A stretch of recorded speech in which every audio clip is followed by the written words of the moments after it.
الأهلي النهارده بيضيع فوز مستحق على سيمبا التنزاني.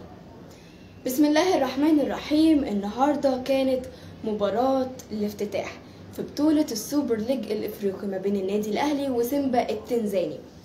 المباراة انتهت بالتعادل بين الفريقين 2-2. هنتكلم عن المباراة والإيجابيات والسلبيات وكل حاجة، ولكن قبل كل ده هنقرا بس الفاتحة على روح إخواتنا وشهدائنا في فلسطين. بسم الله الرحمن الرحيم. الحمد لله رب العالمين الرحمن الرحيم مالك يوم الدين، إياك نعبد وإياك نستعين اهدنا الصراط المستقيم صراط الذين أنعمت عليهم غير المغضوب عليهم ولا الضالين آمين. صدق الله العظيم. اللهم انصر إخواتنا في فلسطين. ويلا بينا ندخل على أحداث المباراة.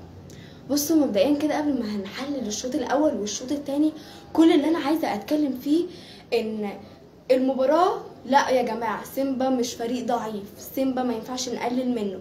احنا طبعا متعودين اي فريق احنا ما بنقللش منه، ولكن لا، المباراة النهاردة كانت قوية. الذهاب النهاردة لا، النادي الاهلي كان عامل شغل كويس في المباراة وكان يستحق ان هو يفوز، ولكن قاعدة المباريات عموما اللي يضيع يستقبل، والنادي الاهلي ضيع فاستقبل.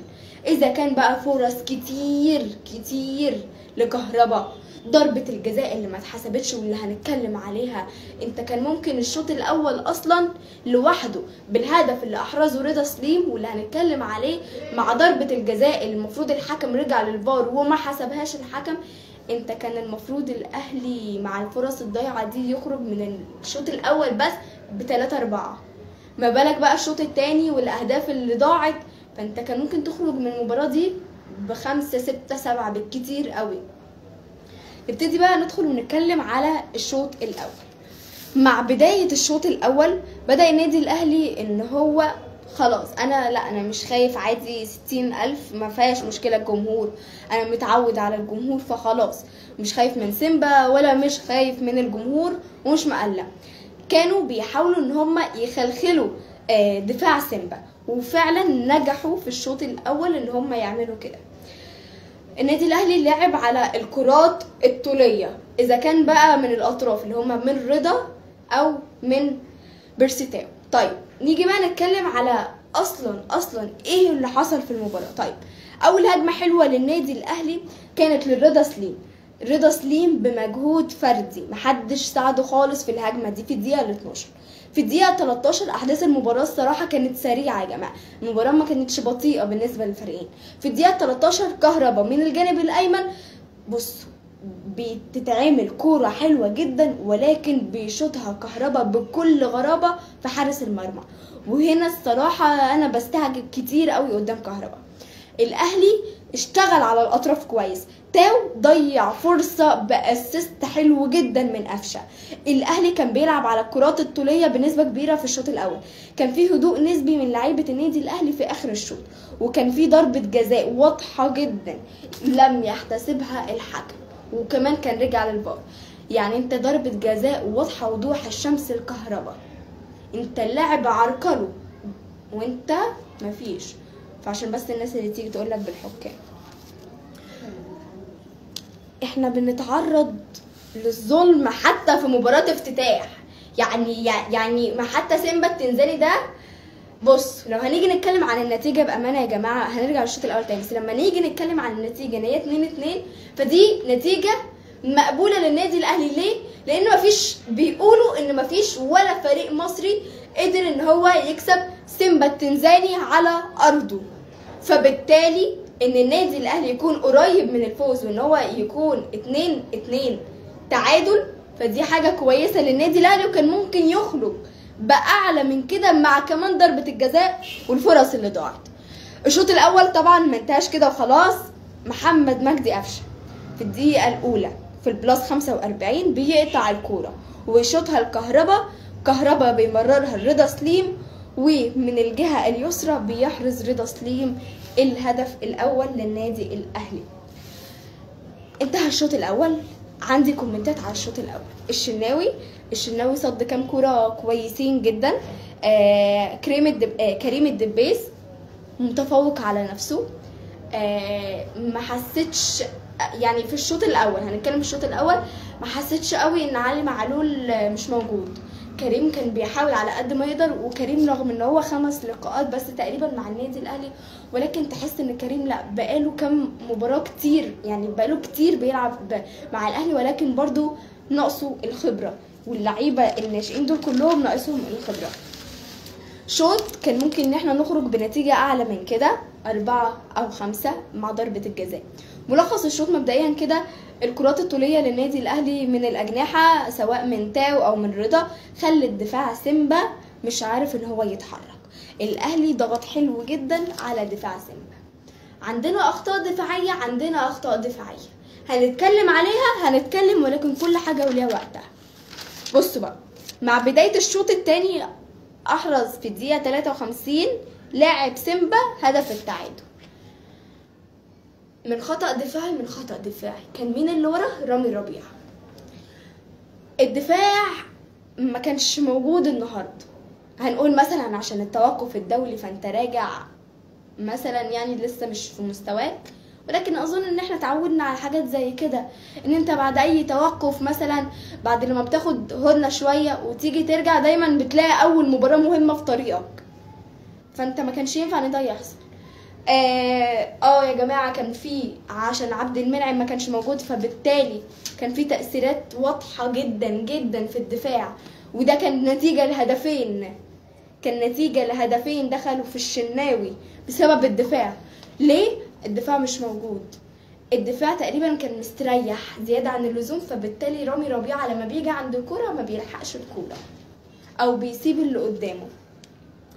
الدفاع متشتت ومش بيبني هجمه، يعني انت حتى لما بتجيلك الكوره عشان تصد الكوره، مثلا صديت الكوره الدفاع، انت ما بتبنيش هجمه، انت بتسيب لهم الكوره او بتسيبها مش ليهم، اللي ياخدها بقى خلاص.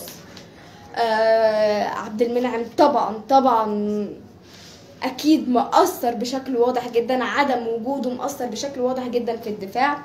الشناوي كان كويس في الشوط الاول، الشوط الثاني صد كام كوره حلوين، ولكن برضو كان في عندي تعليق على كذا كوره للشناوي.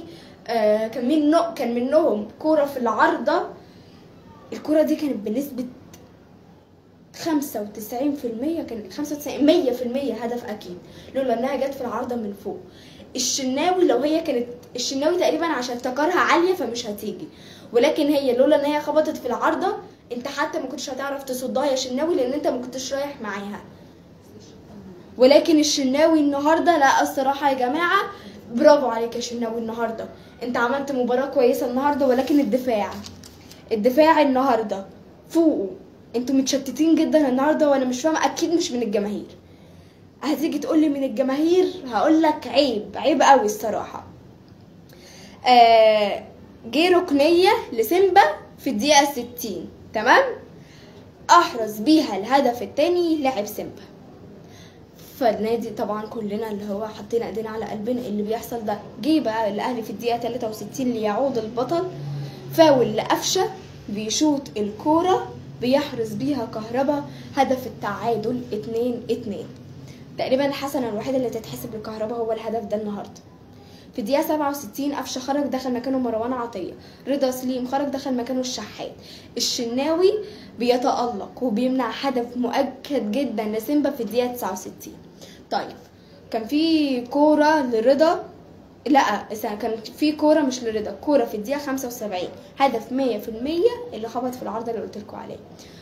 كهربا ضيع هدف مؤكد في الدقيقه 75، وانا حاولت على قد ما اقدر ان انا ما اقولش الاهداف اللي ضيعها كهربا، عشان مش يعني ما بلاش نذكر الحاجات الوحشه كتير، لان خلاص دي حاجه احنا كلنا معترفين بيها. نيجي بقى الافضليه في الشوط الثاني الصراحه كانت لسيمبا، ولكن استحواذ كان للنادي الاهلي، يعني كل حاجه النادي الاهلي كان مسيطر عليها، ولكن برضو الافضليه كانت لسيمبا. ولكن النادي الاهلي كان شكله كويس في الملعب على مدار الشوطين، كان شكله كويس في الملعب. نيجي بقى نتكلم على حته اللعيبه بقى، معلش انت عندك من اسباب ان النادي الاهلي اتعادل النهارده حاجات كتير. اولهم لما عبد المنعم طبعا عدم وجوده، نزول طاهر في ماتش زي ده ايه موقعه؟ طاهر نزل في ماتش زي ده ليه؟ الشحات بقى، معلش بقى عشان انا هنا بقى لازم اقف الصراحه. انت يا شحات ليه ما تبصيش النهارده؟ انت ليه يا شحات عايز تاخد الكرة لنفسك؟ طب احنا في الاول قلنا مثلا ان احنا بنخلي بقينا دلوقتي الشحات وبيرسي تاو هم اللي بياخدوا الكرة، فبيروحوا بالكرة يشوطوها هم. لكن انت دلوقتي انت كنت محتاج يا شحات وبيتضغط عليك، فانت كان المفروض ان انت تشوط الكرة، لكن انت ولا بصيت ولا شوط، فبالتالي ضيعت اهداف، فبالتالي ما شفناكش اصلا من ساعه ما نزلت. بيرسي تاو بقى انا مش عارفه هو كان فين في مباراه النهارده، يعني تقريبا الحاجه الوحيده اللي عملها ان هو ضيع هدف بس، ما كانش موجود بيرسي تاو. كريم الدبيس كان لاعب كويس الصراحه النهارده، كوكا نفس الكلام. قفشه انا مقتنعه جدا ان قفشه الفتره ديت في احسن مستواه، وان قفشه بيتحسن، وان قفشه الفتره دي بيحاول على قد ما يقدر ان هو يثبت نفسه لكولر واللعيبه. عندي بقى كومنت على سيمبا ميكي سوني. انا حاسه ان هو بيحاول على قد ما يقدر ان هو في مباراه النهارده يبين ان هو مش انتوا سبتوني، طب والله لو اوريكم انا بعمل ايه. والله بجد يعني انا بجد حقيقي ما شفتش لمكسوني اي حاجه بجد، لكن يجي قدام النادي الاهلي النهارده ده مكسوني لا. فبالتالي طبعا عشان كلنا عارفين ان اي لاعب في الدنيا بيحاول ان هو يثبت نفسه للنادي الاهلي لعب الشوط الثاني دفاع منطقه، واعتمد على الكونتر اتاك اللي هي الهجمه المرتده في الشوط الثاني، لكن الشوط الاول ما كانش فيه الصراحه الكلام ده. المباراه خلصت باخر ركنيه للشحات، احنا قلنا بقى ممكن يجيب منها جول، ما جابش الشحات منها جول. برضو صلاح محسن ضيع هدف مؤكد في نفس الدقيقه، اللي هو في الدقيقه الثانيه في البلاس 90. ديانج عشان في كومنت لازم اقوله، ديانج مشي بالكره حلوه جدا من نص الملعب وعدى وفوت ورقص ودخل، لكن جت في العارضه في الاخر الكوره، وصلاح اصلا كان تسلل. ودي اخر 3 حاجات حصلت في اخر دقيقه، اللي هو شوت يا ديانج، ما تشوت يا ديانج، داخل بتشوت فين يا ديانج، بتوديها فين يا ديانج الصراحه. يعني انا جت الكوره انا قلت من المفروض بقى ديانج خلاص، ديانج جول اكيد جول ده، لكن ديانج يضيع. طبعا فرص كتير جدا، انت اللي هو ما بينك وما بين المرمى مش تقولي متر سنتي تضيع الكوره. حزينه على النتيجه دي اكيد. انت الاهلي انت ما كانش ينفع ان انت تخرج بنتيجه 2-2، ولكن مقبوله النتيجه الصراحه بالنسبه ان ما فيش فريق مصري كسب سيمبا على ارضه، مقبوله النتيجه. ولكن كأن انت النادي الاهلي، انا ماليش دعوه بقى بفريق مصري فريق افريقي، ولكن انا ليا ان انت الاهلي، فان انت الاهلي وتضيع كل الفرص دي، انا قلت لك تضيع تستقبل. من احسن اللعيبه النهارده كريم الدبيس، رضا سليم، وكمان ممكن نقول قفشه والشناوي. طبعا دول اللعيبه الكويسين في الملعب. علي معلول كنا مفتقدينه في الشوط الثاني، الرفعات بتاعت علي معلول كنا الصراحه مفتقدين، ولكن ده مش معناه ان كريم الدبيس كان مش كويس، لا كريم الدبيس كان كويس. اغلب اللعيبه ما رجعتش من ساعه التوقف لمستواهم بنسبه 100%. اغلب اللعيبه من ساعه التوقف بنسبه 100% ما رجعوش لمستواهم، واولهم حسين الشحات، او لا اولهم بيرسي تاو. حسين الشحات رجع، بس حسين الشحات خدها لنفسه، والانانيه ساعات ما بتبقاش حلوه يا شحات. في انانيه ساعات بتبقى مقبوله، وفي انانيه بتبقى انانيه قوي يا شحات الصراحه ومش مقبوله. بنفكركم ان مباراة الاياب هتبقى يوم الثلاث اللي جاي، والنادي الاهلي اللي عايد من التذاكر في مباراة الاياب الفلوس اللي هتيجي لاخواتنا في فلسطين، والنادي الاهلي منزل حتى بيان بالكلام ده. في كم حاجة خلاص هقولهم قبل ما هنهي اللايف. النهارده انتخابات الزمالك، والمؤشرات الدولية بتقول ان الاصوات لصالح حسين لبيب، وعملية فرز الأصوات لسه شغالة.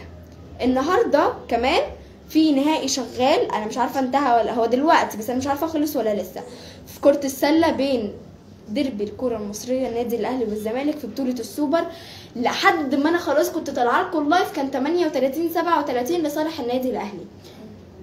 فانا دلوقتي يعني النادي الاهلي كان متقدم بنقطه، فانا دلوقتي مش عارفه بقى يعني، بس ان شاء الله النادي الاهلي يفوز. رجاله ان شاء الله كره السله باذن الله يفوزوا. اللهم انصر اخواتنا في فلسطين. بعتذر عن ان انا مقصره في بعض من الفيديوهات واللايفات، ولكن اظن الوضع لا يسمح نهائيا. حزينين جميعا، مش عايزه ادخل في الموضوع قوي، ولكن انا قلبي معاكم وقلبي مع فلسطين، وان انا لما ما بنزلش فيديوهات ده اكيد احتراما ان انا كفايه ان انا مش عارفه ان انا اساعدكم. فعشان كده اظن ما تتوقعوش مني ان انا انزل لكم فيديوهات ولايفات كتير الفتره ديت. اللهم انصر اخواتنا في فلسطين. ومعد المباراه القادمه ان شاء الله يوم الثلاث. اخر حاجه هقولها، الاطفال دول ارحموهم بمعنى الكلمه، ارحموا الطفوله وارحموا اهل فلسطين. الموضوع بقى كبير، بقى بجاحة بمعنى الكلمة، الموضوع بقى تقيل على قلبنا، يعني احنا زعلانين ومتضايقين، فتخيلوا بقى اللي عايشين جوه الموضوع ده. انت بجح لدرجة ان انت مسمي دي ارضك واطفال ومستشفى. ده انت مفيش قانون واحد يقول ان انت تعمل كده في مستشفى في الحرب، مفيش قانون واحد يقول كده في قوانين الحرب. انت الموضوع تخطى كل حاجه، انت مش انسان. من بدري بنقول ان انت مش انسان، ولكن انت فعلا اثبتت الفتره دي ان انت الجبروت ده بمعنى الكلمه. ايه ده؟ مش هتكلم عن الموضوع زياده. انا كان نفسي والله ان انا اعمل فيديوهات ولايفات كتير عن الموضوع ده، ولكن اظن كلنا واخدين بالنا ايه اللي بيحصل لما حد بيتكلم عن الموضوع ده. اكونتات كل حاجه بتروح، فمش عايزه اتكلم واوضح، ولكن ارحمونا، ارحموا اهل فلسطين. الاطفال ارحموهم. انت مفيش حاجه دلوقتي باينه غير صوت الاطفال، صوت الاطفال. والاطفال دول انا لو اطول اخبيهم في قلبي كنت هخبيهم. انا لو اطول كنت اروح واخدهم اجيبهم يعيشوا معايا كلهم، كنت خدتهم وجبتهم ويعيشوا معايا. ولكن الدول العربية كل اللي انا عايزه اقوله مش هيسكتوا، مش هنسكت. واللي بيقولك عايزين نوصل واكتبوا باللغه الانجليزيه وكل دول ولغه العالم عشان يوصل لبره، احنا مش عايزين يوصل لبره، احنا عايزين يوصل لينا بس. ده كل الموضوع. اللهم انصر فلسطين واخواتنا فلسطين، وزلزل ارض العدو ان شاء الله. دي اخر كلمه انا هقولها. سلام عليكم.